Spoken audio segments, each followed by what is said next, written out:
Vamos a la playa, oh oh. Vamos a la playa, oh oh. Vamos a la playa. Oh putain, j'y arrive pas.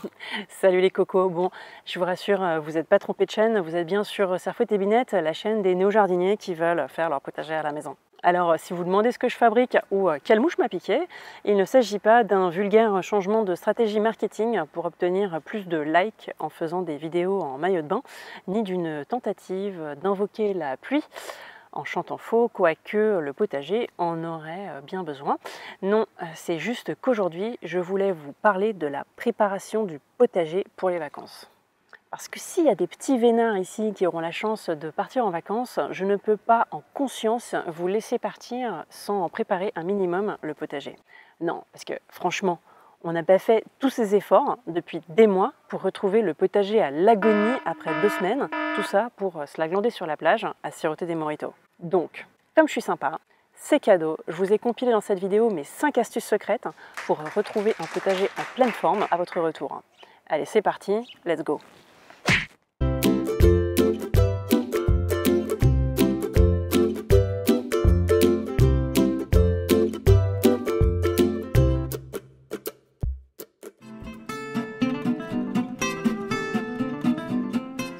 Astuce numéro 1, récoltez tous les fruits et légumes à peu près à maturité.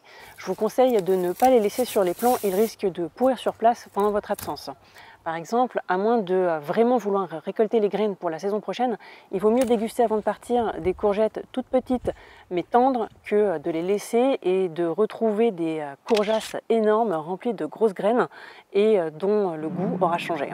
Idem avec les petits pois, autant les cueillir juste à maturité et ne pas risquer de les laisser sécher sur place. Et si ça fait trop à récolter d'un coup, il est tout à fait possible de congeler tous ces légumes, écousser ou couper en petits morceaux et de les déguster plus tard. Le plaisir sera intact. Pareil avec les salades. Avec les fortes chaleurs, il est probable qu'elles montent en graines pendant votre absence et seront moins agréables à manger. Donc autant les consommer jeunes mais tendres avant de partir. Et en cas de gros surplus, une petite offrande aux voisins est aussi toujours bien appréciée et c'est l'occasion de répandre la passion du potager. Côté légumes racines, je vous recommande de cueillir les radis, mais en revanche, pas de problème pour laisser les carottes et les betteraves qui se conserveront très bien en terre jusqu'à votre retour.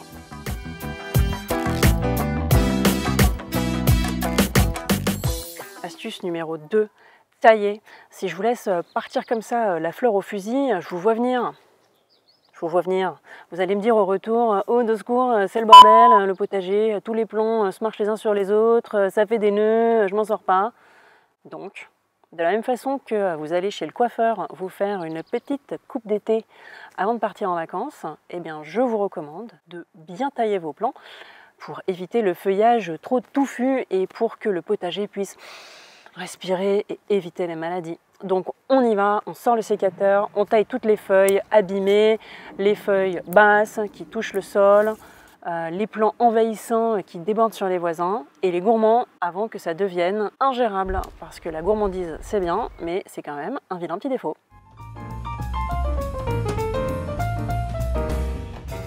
Astuce numéro 3. Tuterez comme il faut. Si vous ne l'avez pas déjà fait, c'est votre dernière chance de vous sortir les doigts et de le faire correctement pour apporter le soutien nécessaire aux plants verticaux. Tomates, aubergines, poivrons, courges grimpantes, toutes en auront besoin pour supporter le poids de plus en plus lourd des fruits qui grossissent et éviter de casser bêtement les tiges fragiles en cas de gros coups de vent ou d'orage violent. Donc on y va, on tuteur et on n'en parle plus.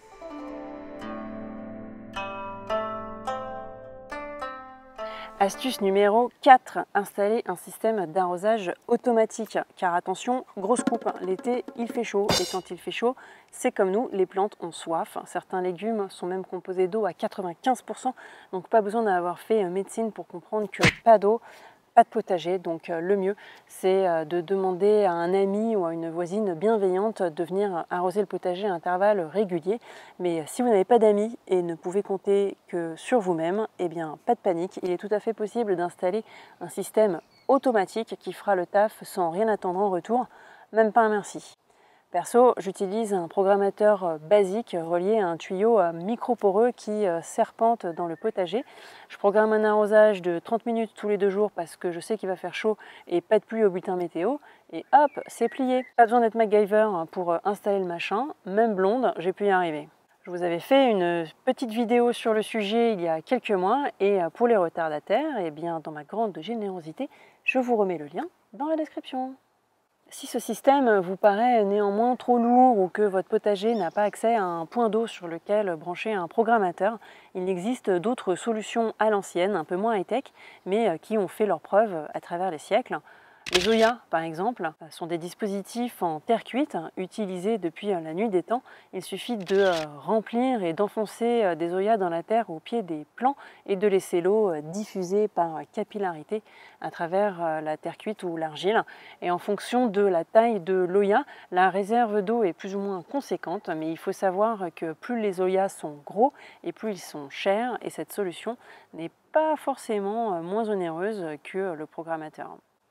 Dans la même idée et encore plus cheap, on peut utiliser un système de bouteille d'eau renversée qu'on peut visser sur un cône de diffusion en céramique ou en je sais pas quoi, qui jouera le même rôle, mais la réserve durera moins longtemps.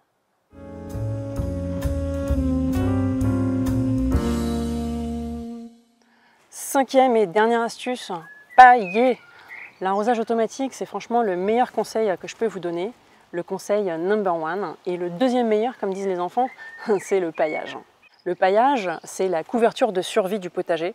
C'est la base pour le jardinier malin. Le paillage retient l'eau et protège le sol de la déshydratation. Et c'est ouf, comme ça fait une différence avec un sol non paillé qui devient très vite tout sec, compact, qui forme une croûte dure en surface. Le paillage, lui, favorise le développement de la vie du sol. Il protège et nourrit les vers de terre qui font la fertilité du potager. Et cerise sur le gâteau, le paillage évite la prolifération des mauvaises herbes. Et donc comme ça, quand on vient, on s'évite en plus une grosse corvée de désherbage. Elle est pas belle la vie? Alors, on y va franco, on paille épais, généreux. Voilà pour cette vidéo. Grâce à ces 5 astuces, le potager aura toutes les chances de résister à une absence prolongée. No stress, vous pouvez partir l'esprit tranquille et profiter de vos vacances pendant que vos tomates finissent de rougir à des centaines de kilomètres de là. Il ne me reste plus qu'à vous souhaiter de bonnes vacances et un bon voyage. À bientôt pour de nouvelles vidéos au potager. Ciao!